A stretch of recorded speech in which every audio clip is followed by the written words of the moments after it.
Yo, what's going on, guys? J.Yumeko here, and today we're back with some more Crimson Gray. Last time we left off, we found out, after going on a little bit of a date, that our girl here, she has some very severe mental problems, so much so that the doctor that we talked to said that anybody with that level of mental instability should be insane.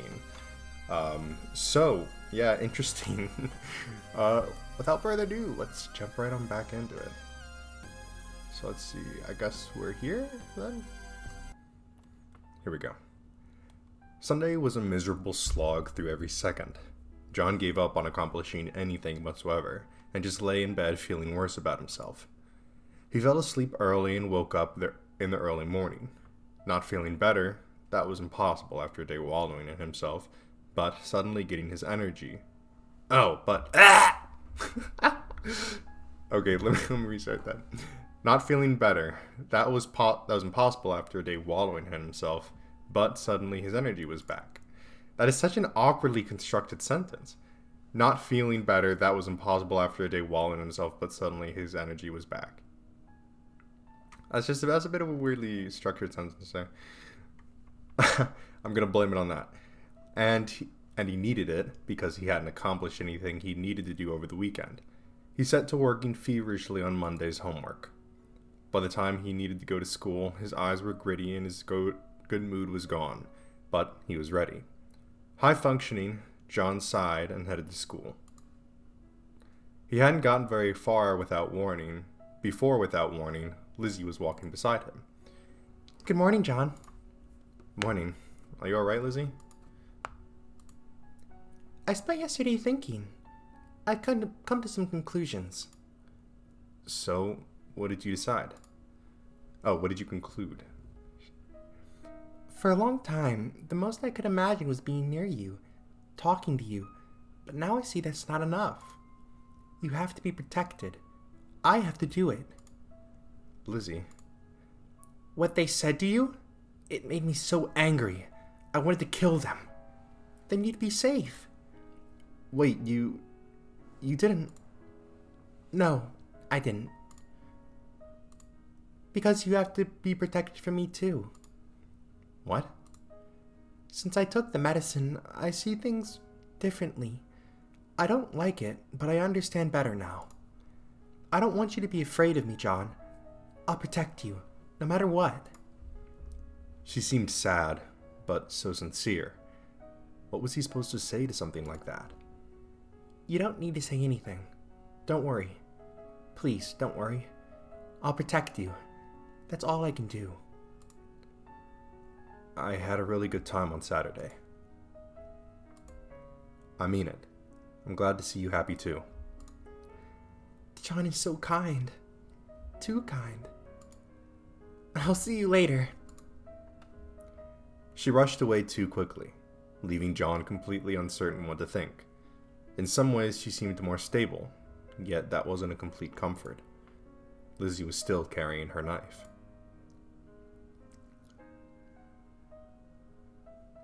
On Tuesday, John and Lizzie ate lunch together as if everything was normal, and in some bizarre way, it really was. Perhaps due to the medication, she seemed so much more stable than before. She was sweet and kind at all times, always considerate and affectionate. Yet there was the occasional moment when he saw a hint of something feral in her eyes. He worried about what she would be capable of, if she thought it was necessary. But all in all, John was happier than he had been in a long time. His classmates even stopped messing with him about Lizzie, though he wasn't sure if that was because she seemed normal or because they were afraid of her. Yet he wasn't. Not really.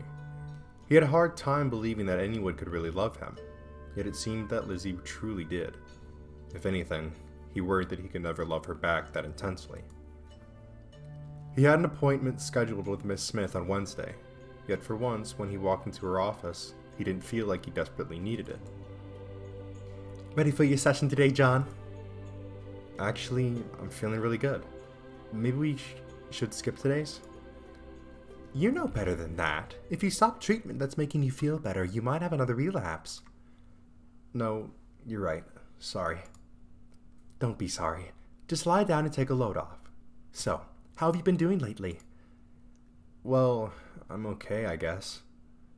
That's better than most weeks. So it looks like you're making progress. By the way, I've seen you pass with a girl. Are you two dating?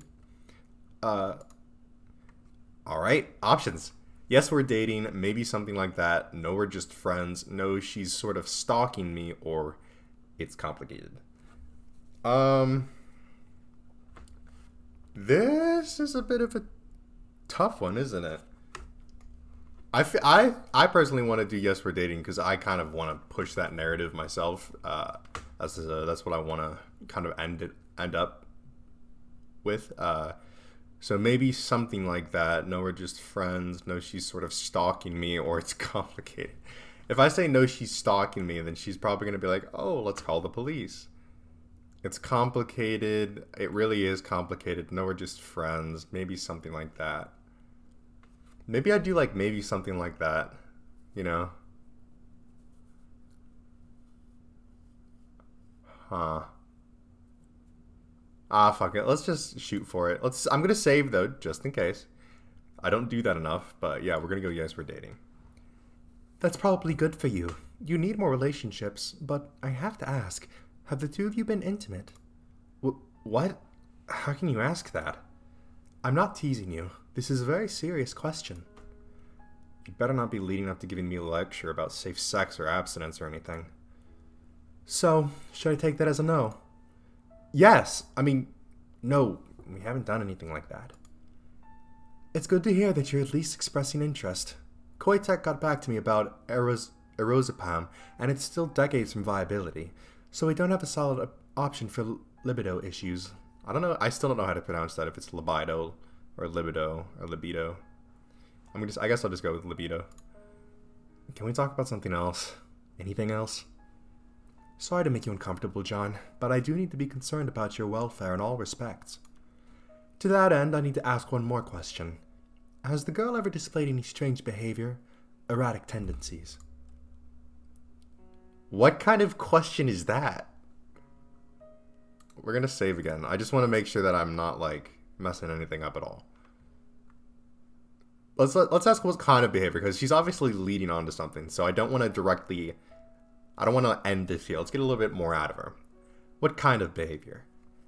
Well, for example, fixations bordering on serious OCD, maybe violent tendencies, mood swings. Those are pretty specific symptoms. Is something wrong? No, just covering the bases. I can't believe you'd think that kind of thing about Lizzie. I'm not being rude, John. This is important. You see, I looked up that girl's records, and to my surprise, I actually knew her mother. You knew Lizzie's mother?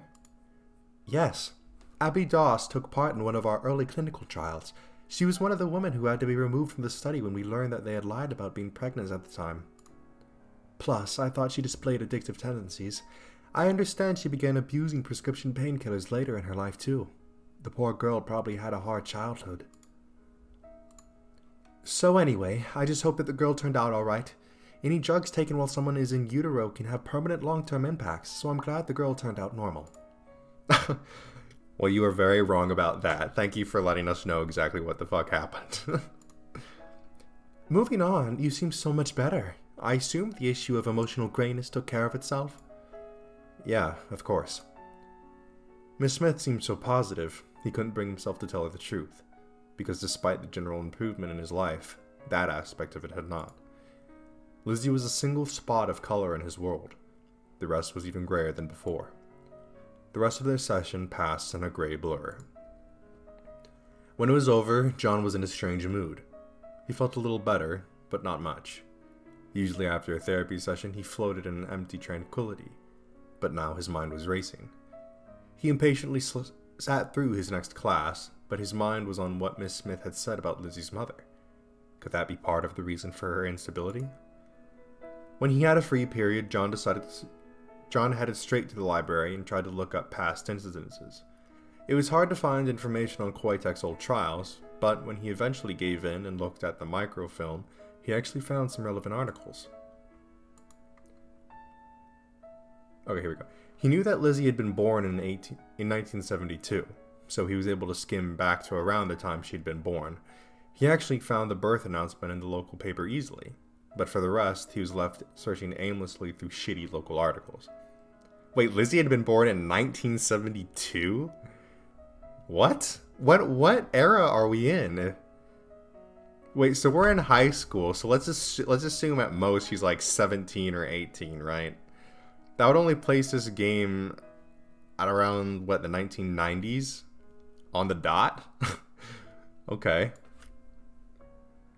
And then, all at once, it was easy. There was a series of articles that took his research from a boring whim to something that had him on the edge of his seat. Apparently, before it was called Koitek, the company had been called Pharmavax. They'd rebranded after a series of drug recalls had ruined their reputation. John sat back, unable to read any further. Was that really the explanation? It felt so cheap. It was easy to presume that Lily's mother had been involved in one of the recalled Pharmavax trials, and her unborn child must have suffered the consequences. Could that really have unbalanced Lizzie this way? If so, that meant that this was no phase she was going through. If her early development had been altered, she was probably this way for life. Yet the second emotion he felt was anger. Anger that Miss Smith or anyone else could think Lizzie was just some freak chemical accident. It was too much like the scorn that had been heaped on him for his depression. Whatever her problems, Lizzie was a person who deserved respect. Help, but respect before anything else. Depression quickly followed on the heels of his anger. Unable to deal with any more of those thoughts, John just walked out without even replacing the microfilm. He drifted through the rest of the day, still stewing over what he'd learned. At times, he could almost convince himself that this was a good thing. If drugs had unbalanced Lily, maybe they could balance her again. He could almost imagine them together, helping each other, maybe even getting married. When she passed him in the hallway, her eyes lit up, not in mere elation, but with a burning intensity. And in that moment, John was sure that Lizzie couldn't be cured. The question was, did he want her to be?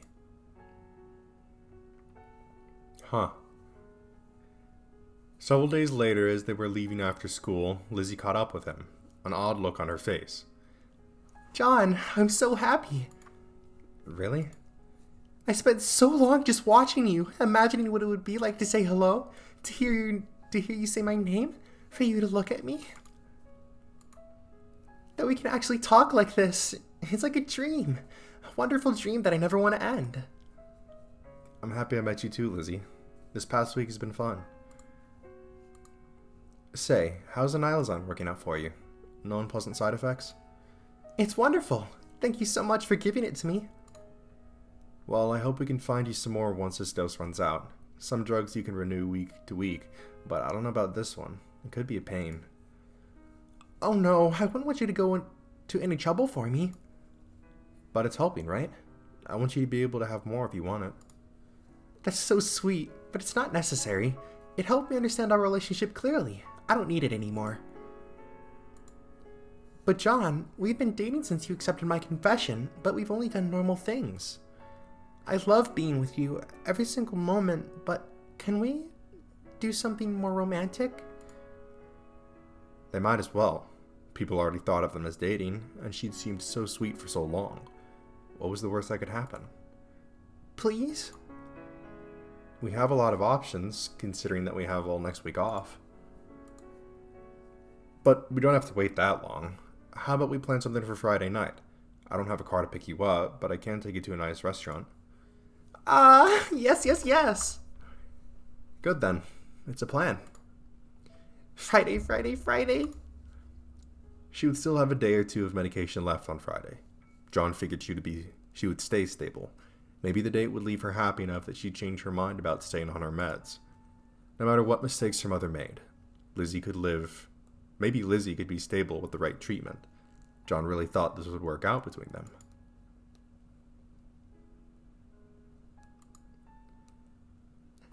Wow, John, this place is so nice. As nice as places they'll let high school kids with only a few days for reservation anyway. When I asked for a romantic place, I never dreamed it would be this romantic. I'm not dressed up enough for this. This is the kind of place you take someone to propose. Just so it's clear, I'm not gonna propose. I know that's silly. I'm just really happy it's so romantic. John could only hope that the place would be nice. All he knew about it was that his parents said it was nice back when they were together. They entered and Lizzie was delighted by everything. The decor, the menu, the lighting, the food. Or maybe she was just really delighted with one thing, the event itself. Fortunately, his staff seemed to find her adorable instead of disturbing, so John found himself relaxing. Even though they were just chatting idly, Lizzie was nice to be around. Midway through the meal, he realized that Lizzie was resting her hand on the table. She wasn't necessarily inviting it, but if he stretched, he thought he could put his hand on top of hers.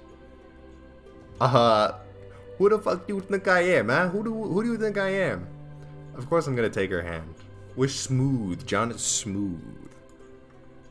Lizzie's eyes went wide when he touched her, for a moment just staring as if she couldn't believe it. But after a moment, she gave him a brilliant smile and laced her fingers through his.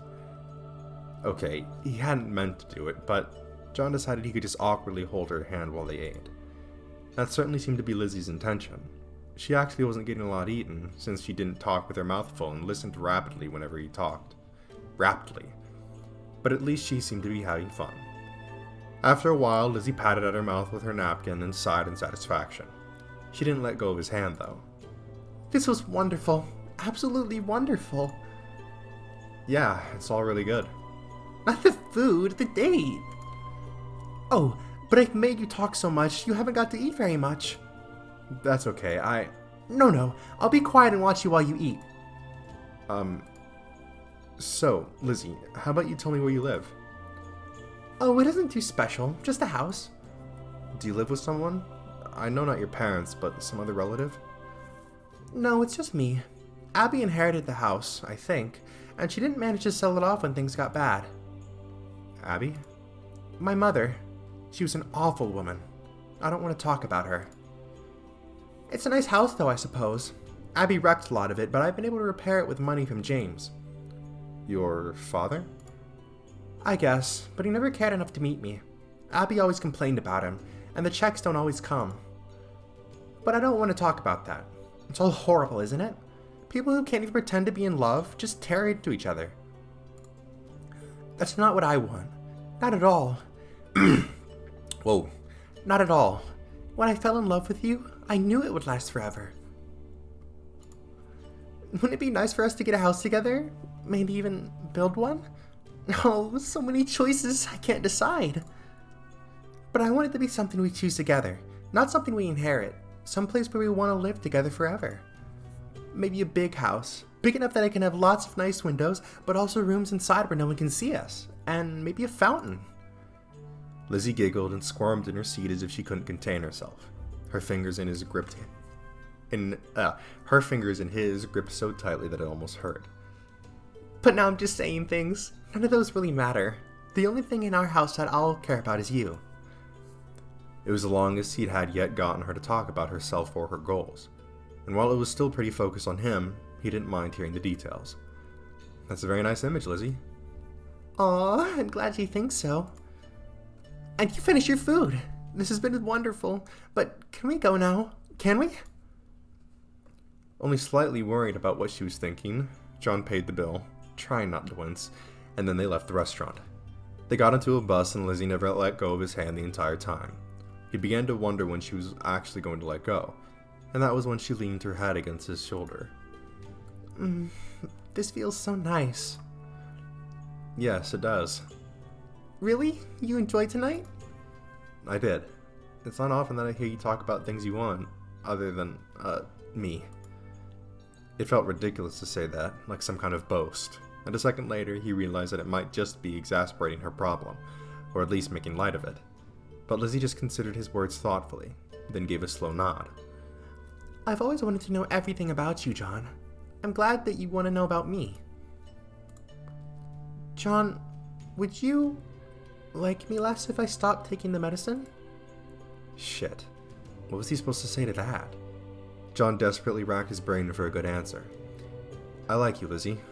I like the person you really are. Is the person you are now the person you really are? What do you mean? I mean, when I get depressed, I don't feel like myself. Medicine might change me, but it's just to change me back to myself. But it's not who you naturally are. Does that matter? I mean, we get to choose who we are. Otherwise, we're not really people. We're just animals. So, who are you, Lizzie? You seem like a nice person now that I've gotten to know you. Is this not who you want to be? Did you feel better off before taking the medicine? But you liked me tonight? Tonight was wonderful, but I'm not suggesting that I didn't like you before. Silly John, don't worry about it. I love you no matter what. Now, would you like to see my house? John froze, not sure how to take the question. Then again, Lizzie had already seen his house. Maybe she just wanted to open up. He'd said he'd like to hear her talk about herself after all. If she was actually offering to let him into her life a little more, it would be stupid of him to turn it down. Sure, Lizzie, I'd love to see it. Oh, I'm sure you will. Absolutely sure. He'd planned to take her to stop, just to be gentlemanly, but now John found himself getting off at the same place. Lizzie eagerly set off from the bus stop, looking back to make sure that he was following. In the end, she led him to a small house. It was a cozy little thing, much warmer and more pleasant than he'd expected. Here it is. Huh, it's cozy. You don't need to flatter my house, silly. All that matters is that we'll be there. She led him inside and showed him around. Though it was a very strange and erratic tour, he wondered if this was the first time she'd ever shown someone inside her house. The inside of the house was less cozy than the outside, not because of the house itself, but because of how bare it was. A few rooms looked as though they'd been used, but the rest looked like they were out of a catalog. It mimicked a house, but it didn't look like a place where anyone lived. The only thing that didn't match the catalog image was a heavy metal door off a side hallway. Lizzie didn't make the slightest reference to it or even seem to notice it existed.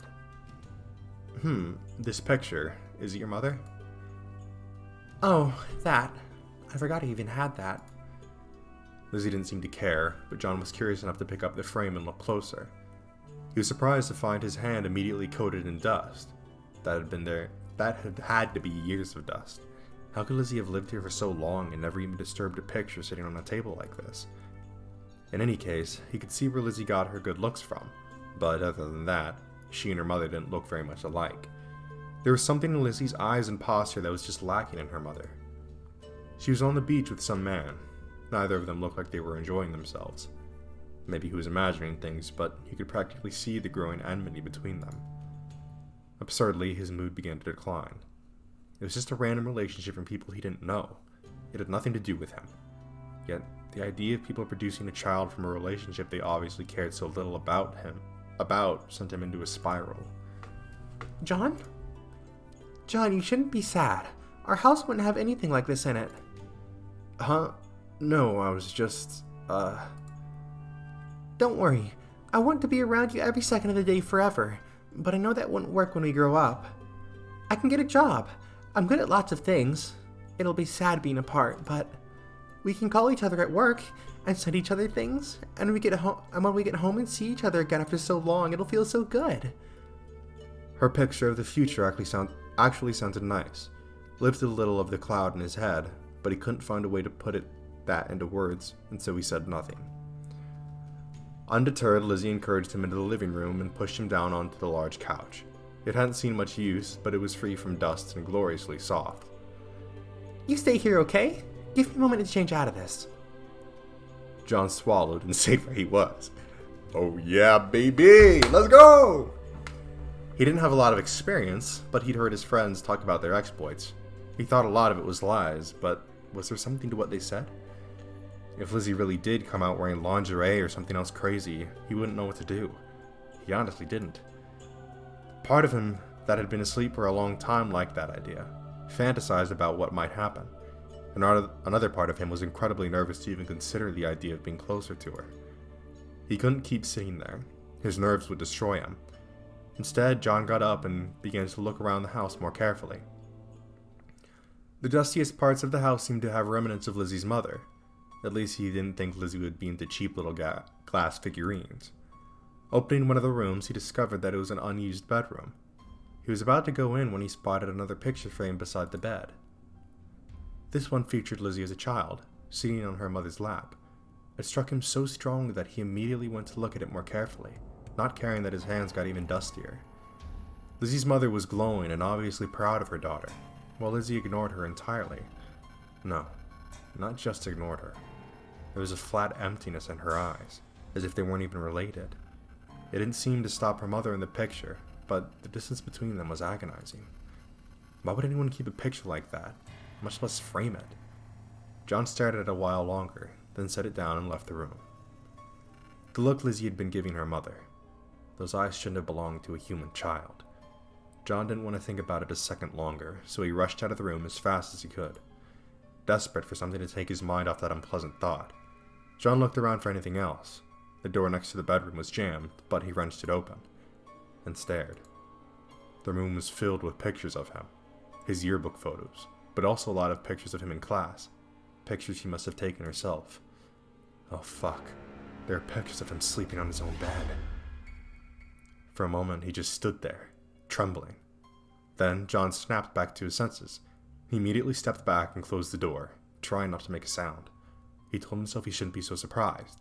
He knew she was obsessed, but it still shook him. He was inside his stalker's house. John? Yes? I just wandered off. I'm coming back. Good. There's something I want to show you. Yeah! Oh, no! John? Oh, shit. What are you doing with that axe? You don't trust me, John. That makes me so sad. You think I'm just gonna trust you when you're coming at me with an axe? I tried to be patient. I can't wait any longer. So I need to take matters into my own hands. Hold still, John. Oh, Jesus Christ. Okay, we gotta save here. Oh, Jesus, what do we do? What do we do? Oh, God. Oh, shit. What do we do here? Like, what the hell? Okay, well, there's no guarantee she's gonna kill us, right? Let's try standing firm. This might get us killed. But let's try it. John did his best to stay in place, afraid that running would only make her chase him. But as she got closer, she scraped the axe along the wall and gave him a smile that was anything but sweet. This won't hurt very much, and then things will be better. Trust me. Oh, Jesus. Alright, gotta make another save. But she's okay, she's gonna kill us. She's gonna do something. I just want to see what happens when we trust her. Swallowing, John stayed where he was. Lizzie got even closer, her smile widening. And then her other hand came up. Instead of a weapon, it held a dark rag. It was over his mouth and nose before he could react. Stunned, John only struggled instinctually. Then the chemical fumes overwhelmed him. Oh no! He should have run! Oh, Jesus! John woke to the feeling of something tight on his wrists. At first, he thought he must be tangled in the sheets, but when he tried to move his hands, they were stuck. The memories returned in a bitterly cold flood. Lizzie had actually knocked him out by force and brought him whoever this was. His blurry vision slowly returned, and he could make out a rough basement around him. He could just see a heavy metal door at the top side of the stairs. It looked as though there were shelves and tools around the walls, but he couldn't pay attention to those. Not with Lizzie standing in front of him, eyes fixed on his face. I'm glad you're awake now. Are you feeling okay? Okay. You've... I didn't want it to have to be this way, John, but I didn't have a choice. You were confused, John. You don't understand how much this matters. I'll help you understand. What are you going to do to me? Don't be afraid, John. Everything's gonna be alright. I'm completely empty. There's nothing inside me. There's never been anything inside me. The emptiness craves something. I didn't understand what I needed for years and years. Eventually I realized that I needed a person. A specific person. But I didn't know who. Occasionally there would be a flicker or fleet or feeling. I'd watch someone for a while, but they were never what I needed. Nothing actually mattered. Until I met you. But why Let me finish. For so long, I could barely even bear to look at you. The feelings were too intense. And then I couldn't bring myself to talk to you. I was afraid it would all just disappear. But the feelings didn't go away. They got stronger. You were made for me, John. You don't understand that. But you don't understand. You're confused. That's why I need to keep you here. You think this is gonna help? It may be difficult at first, John, but you'll come to understand. I promise you will. After all, I have days and days with you all to myself. Days and days. John recalled that they were doing... John recalled that they were going into a full week of vacation. That meant she could keep him here for a full 9 days before they had to return to school. That was no accident. She had coldly planned the entire thing. Maybe she'd been manipulating him since before she even asked for the date. Part of him was terrified. Part of him was furious with her. And another part, his depression, saw a twisted mirror of his own feelings. But the worst he had ever done was say unkind things. Not this. Just what did she plan to do with him anyways? As he looked around the basement, he saw a lot of heavy tools. Some of the hammers and knives looked like they'd been used. John slumped against the ropes, binding him to the chair, and just wept. Fuck.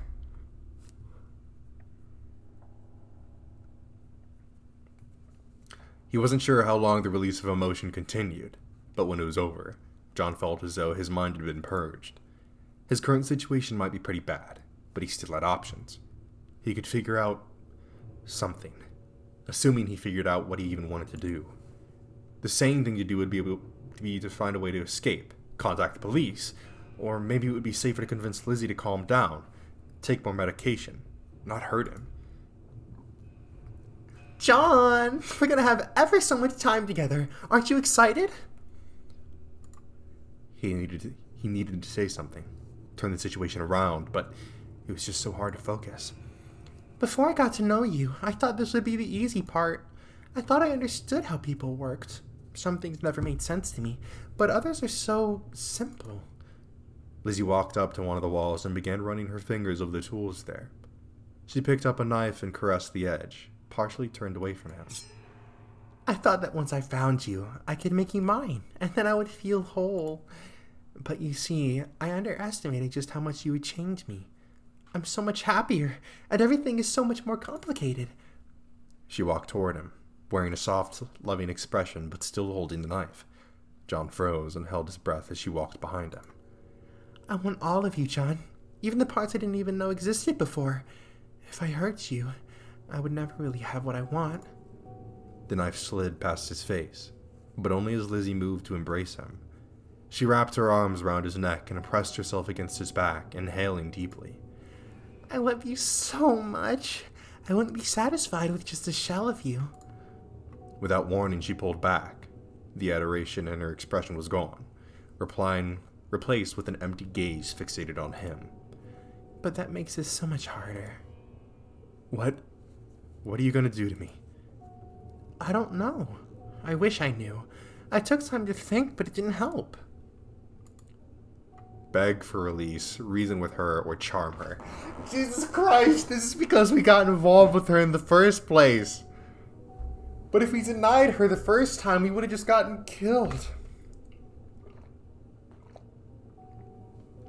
Alright. Clearly, we fucked up big time. We shouldn't have even fucking started trying to do all this shit with her. We should have told Miss Smith everything, and this wouldn't have happened. Oh, Jesus Christ. Oh, this is not good. We fucked up so bad. I fucked up so bad. Okay. Right? I think we cannot charm her. If we charm her... Wait, yeah, but she just said that because she loves me so much, it makes it even harder, right? So if we just start begging for her to release us or trying to reason with her, she's not going to listen to that. She's fucking insane. You can't reason with that. The only thing we can do is charm her and hope that maybe if we just if we manipulated her enough, that maybe she won't hurt us so bad. Because she did say that because she loves me so much, it makes it harder to do anything to me, right? Oh, Jesus. All right, we're going to go for it. We're going to charm her. Jesus, I feel like I'm digging just a deeper and deeper hole. Lizzie, weren't we going to have a good time together? Getting closer together? Yes, it was wonderful. We can go on another date. Just let me out. We can keep going the way we were before. But I need more than that. I need to help you. He didn't want to push too hard, but he thought he could get through to her a little. If he kept appealing to her romantic side, maybe he could get out of this. Lizzie paced around the room for a while, muttering under her breath, then suddenly straightened. Throwing aside the knife, it embedded itself in the wall. She went to a closet, and after a few seconds of searching, emerged with a chain. Yes, this will be better. I'm sorry, John. I thought I should have thought of this earlier. She clamped one end around his ankle, then lifted a table at one end of the room and latched the other side of the chain there. Plucking the knife back out of the wall, Lizzie cut through John's bonds with troubling speed, smiling all the while. See, you don't have to be tied up here. Here, use this table. I'll bring you whatever you need. Lizzie swept all the objects from the table like they were so much trash, then frowned down at the empty space. But you didn't bring your books, because of the date. Is there anything you want me to bring for you? He stared at her, still not entirely sure how to deal with this change. Licking his lips, John spoke before he could fully think through his words. Can I have some water? Ah, of course. Yes, water. And you slept a long time. You'll probably be hungry too. Just wait here. While she was gone, he did his best just to rub some feeling back into his wrists and look around the room. The chain attaching him to the table of the leg was fairly long. He thought he could reach most of the basement except the far end and the door at the top of the stairs. Not that he could try anything, when she was nearby and could return at any moment. He did try to lift the table, though, see if he could slip the chain out from under the leg, and couldn't even budge it. What the hell? Was there some kind of trick to it, or was he just that strong? John had thought John thought it might have been his imagination, or she was just fueled by passion, but to move the table as easily as she had, that shouldn't have been possible. There wasn't any time for anything else before Lizzie returned, bearing kitchen supplies. Just wait a moment, I'll make you something, and then we can be together while I make it. Isn't that wonderful? Not waiting for any answer, she laid out her ingredients on the side of the table, then set up a chopping board. She began reducing the vegetables to little chunks with terrifying ease, knife a silver blur in her hands. I know just what I want to cook today, but you can ask for whatever you want later, okay? I'll make you anything you like. Thank you. This is all I want, John. A peaceful life at home. You can stay inside, ignore everyone who wants to hurt you. I'll keep you safe, bring you whatever you need, take good care of you. And never go outside? Of course we could go outside, if you wanted to. But right now, I'm just afraid. Her movements became more erratic, and John saw several chips of wood fly away from the cutting board. Lizzie was still smiling sweetly. Don't you want that too? To be able to just stay inside on bad days and ignore the world? That did sound good to him, but when he shifted his legs, he heard the chain clinking along the floor, and whatever he had been meaning to say evaporated out of his mind. As absurd as it was, the day continued almost normally. Lizzie made him an elaborate meal, and they ended up chatting over it, as if everything was normal. It felt wrong to do so, but he worried that doing anything else would just antagonize her. Did she really think this would work in the end? Honestly, he had no idea. And did she really need to do so much cutting for every single dish? When they had finished and chatted for a while, Lizzie abruptly hopped back onto her feet. Okay, just a moment, John. I'm going to get your books now, okay? I don't want you to be hungry with me for making you fall behind on your homework. Oh, hungry. I don't want you to be angry with me. Is there anything else you want me to get you from your house? Well, just let me know if you need anything, alright? She skipped away and he heard the door above him close. He wondered if it could be a trick somehow, but after enough silence passed, he felt reasonably certain that she had actually gone to his house. Though she could have taken his key. He saw it still resting on the table, on the far table with the other things he'd been carrying. Had she made a copy at some point, or could she just pick the lock? Neither possibility was exactly comforting, but he didn't have time for that. John got to his feet, stretched, and considered his options. Alright, we're gonna actually stop it right there. I know it's like right at this climax point, but we're gonna need to try and really think through what we're gonna do there. So, Jesus fucking Christ, we've had an absolutely insane episode today. I thought things were going so well. I was like, oh, okay, we're gonna have a nice little date and it's gonna get all cutesy. But no, that didn't happen. Where did it go wrong? I wonder if... Was it because we gave into her so much and tried to kind of get closer to her romantically? Or is it because... Or is it because we didn't reject her, right? So it's like, if we had gone and tried to keep our distance from her, would that have helped? Because, but I feel like it would have ended up like this either way, right? Like, we ignore her and kind of reject her. She'll probably end up kidnapping or killing us anyways, because that's what she wants. We give in to her and kind of play along, and she ends up kidnapping us, but not killing us, potentially, because we've appealed to those feelings. So I think that in the long run, our choices, although not purposefully, have saved our life. But that's going to be it for this time. I hope you guys enjoyed. If you did, make sure to leave a like on the video and tell me what you thought of the video in the comment section below and what you would like to see me play next. If you enjoyed this series or any other videos in the series on my channel, then I highly recommend that you hit the subscribe button and turn on post notifications so you will be notified when a new one of those videos comes out. Anyways, that's it for me. I'll see you in the next one.